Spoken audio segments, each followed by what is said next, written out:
Assalomu alaykum azizlar, omonmisizlar? Qisqa tanaffusdan so'ng davom etamiz. Bugun juda ham bir foydali mavzuda suhbat qilish niyatimiz bor. Agar kimdir diqqat qilib mohiyatini anglay olsa, hayotda ko'p manfaatlar ko'radi. Tarixda Horun ar-Rashid degan podshoh o'tgan, ko'pchiligimiz o'qiganmiz, eshitganmiz. Uni ikkita saroy ayoni bo'lgan ekan. Birini ismi Yahyo, ikkinchisi Abdulloh. Ikkalasi bir-biriga ko'p dushman ekan. Fisq fasod qilib, qalblarida adovat saqlab bir-biriga qarshi ko'p ishlar qilar ekan. Saroydagilar ular dastidan dod deydi va podshoh Abdullohni boshqa bir shaharga vali qilib jo'natib qutulibdi. Endi kunlardan birida Bag'dodlik bir taqvoli insonni boshiga kulfat tushib, Abdullohni oldiga xat yozib bordi. U atay qildimi, bilmasdan qildimi, eng qizig'i Yahyoning nomidan, uni ashaddiy dushmanining nomidan xat yozib bordi. Xatni taxminan mazmuni: Hazrat, mana shu yaqinimiz boshiga ish tushdi, hojatlarini ravo qilsalar, yordam qilsalar degan mazmunda. Abdulloh xatni o'qib ko'rib, dushmani hayotda unaqa xat yozmasligini aniq ishongan holatda aytadiki, soxta xat yozib kelibsiz, jazolarni mayli uzoqdan kelibsiz, sizga rahm qilaman, ketavering. Haligi odam ham yo'q, rostdan ham xat haqiqiy, men soxta xat yozganim yo'q deb turib oldi. Jahli chiqqan Abdulloh, men bu xatni choparga berib Yahyoga odam jo'nataman. Agar rostdan ham o'zi yozgan bo'lsa, 200 ming dirham beraman sizga va 10 ta otni xurjunlarini to'ldirib hadya beraman dedi. Agarki u yozmagan bo'lsa, soxta xat ko'tarib kelgan bo'lsangiz oldimizga, 200 darra urdiraman dedi. Darra deganda bu yoshligimizda onamiz urganalik hifchim bilan. Bu narsani tushunmaslik kerak ko'pchilik. Darra juda qattiq azobi, shu suyakkacha boradigan og'rig'i. Uchida temirlik narsa bo'ladi, bitta ursa joni chiqib ketadi odamning. Ana shunda 200 ta haqga ketyapti. Va sochingni bittalab o'zim yulaman tomiri bilan deb aytadi. Oxirgacha. Uni zindonband qilinglar dedi. Haligi odam aytgan gapiga pushaymon bo'lib, endi ohdodni foydasi yo'q, kirib ketdi. Chopar keldi Yahyoning oldiga. Yahyo xatni oldi. Tabassum qildi. Atrofida do'stlari bor edi. Aytdiki, bir inson meni nomimdan soxta xat yozib, kelib Abdullohning oldiga boribdi ham. Uni jazosi nima bo'ladi? Hamma unaqa jazolash kerak, bunaqa jazolash kerak, o'zini taklifini aytdi. Shunda Yahyo aytadiki, yo'q, men uni jazolashmas, unga yordam berishni istayman. Men bu insonni Alloh taolodan menga nisbatan imkoniyat deb bildim, inoyat deb bildim. Ikki musulmon bir-birida qalbida adovat bilan yashab o'lib ketmasin degan mazmunda shunga bir isloh uchun imkoniyat deb bildim.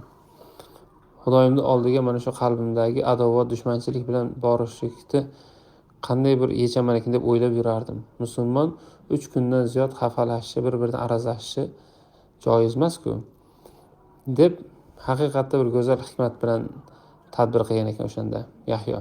O'zimiz ham shu joyda izoh berib ketaylikki, inson o'zidan tashqari, o'zini ixtiyoridan tashqari biror bir voqelik bo'ladigan bo'lsa, hikmatini qidirishga ko'proq diqqat qilsin.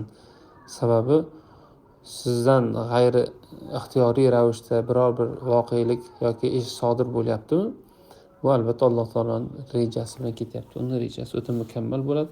Faqat biz uni hikmatini tushunishimiz kerak. Yahyo aytadiki, men bu insonga yordam beraman va bu insonni o'z asli o'zimga yordam deb bildim deb xat yozadi. Haqiqatda bu xatni o'z qo'limiz bilan yozdik. Bu insonga yordam bering. Siz bu yordamingizni qattiq hurmat qilaman. Jo'natdi choparni. Abdulloh xatni olgandan keyin umuman boshqacha bo'lib qoldi. Ya'ni bu tomonga tashalgan birinchi qadamni ko'rib, ko'ngillari erib ketdi va qalbidagi dushmanchilik yo'qoldi. Xursand bo'lib, uni hojatini ravo ko'rsatdi. 200 ming dirham bilan 10 ta gijinglagan otni xurjunlarini to'ldirib hadyalar berib, izzat ikrom qilib jo'natib qo'ydi. Endi hikoyani bu yoqdan eshitamiz. Haligi odam joni omon qolganiga, boshi kal bo'lib qolmaganiga shukrlar qilib, to'g'ri Yahyoni oldiga keldida ichkariga kirdi. Siz kimsiz? Sizni tanimadim. Men sizni nomingizdan soxta xat yozgan odamman. Meni judayam bir katta balodan qutqarib qoldingiz. Mana sizga 200 ming dirham va menga hadya qilingan 10 ta ot tashqarida turibdi. Hammasi sizga. Endi menga ruxsat deb endi turib ketayotgan joyida Yahyo aytadiki, men sizni balodan qutqarmadim. Magaram siz meni bir balodan qutqarib qoldingiz. Sizni shu birgina soxta xatingiz tufayli necha yillar davomida o'rtamizdagi adovat ko'tarilib, do'stlikka, unslikka, ulfatlikka aylandi. Siz bizni qalblarimizga, yaralarimizga malham bo'ldingiz. Endi shu qilgan xizmatingizga men ham sizga 200 ming dirham beraman va 10 ta otni xurjunlarini to'ldirib hadyalar beraman deb izzat ikrom qilib jo'natib qo'ygan ekan. Mana shu voqeani o'qiganimda ikkita xulosa oldim. Birinchisi, odamlar o'rtasini buzadigan haq gapdan ko'ra odamlarni o'rtasini isloh qiladigan yolg'on gap ham a'lo ekan. Agar odamlar o'rtasini isloh qiladigan haq gap bo'lsa, nur ustiga a'lo nur. Lekin farosatli inson haq gap ekan, to'g'ri gap ekan deb to'g'ri kelgan narsani gapirib ketaverishi joiz emas. Farosatli inson to'g'ri gapni to'g'ri joyda aytishlikni, to'g'ri odamga aytishlikni bilish kerak ekan va to'g'ri vaqtda. Endi ikkinchi oladigan xulosamiz, men endi o'zimcha murojaat qildimki, ey Xudoyim, bir bandang boshqa bir bandangni oldiga borib, soxta xati bilan shuncha ne'matlanib, izzat ikrom ko'rib qaytganda bizda ham qancha soxta amallarimiz bor. Sirtidan juda bir rostga, haqiqiyga o'xshab ko'rinadi, lekin tagi yo'q. Na uni ixlosi, na uni sidqildan bajarilganligi. Juda ham uyatli holatdamiz. Lekin shu ikkita bandang yer yuzida shu soxta xatni shuncha izzat ikrom qilib, haligi odamni davosini yerda qoldirmabdi. Bizni yaxshilik uchun, yaxshi amallarimiz uchun, sen roziliging uchun qilayotgan qancha da'volarimiz borki, quruq qaytarmagin. Bizni o'zing bir rahm qilgin deb murojaat qilgan bo'ldim. Shunaqa gaplar xullas kalom. Avvaliy doim haq so'zi sobit turishlikni Xudoyim taolo bizga nasib etsin. Shu bilan birgalikda mukammal farosat nasib etsinki, haq gapni qayerda aytishlikni va odamlar o'rtasini go'zal isloh qilishlikni o'rganaylik. Kattakon rahmat, salomat bo'lasizlar.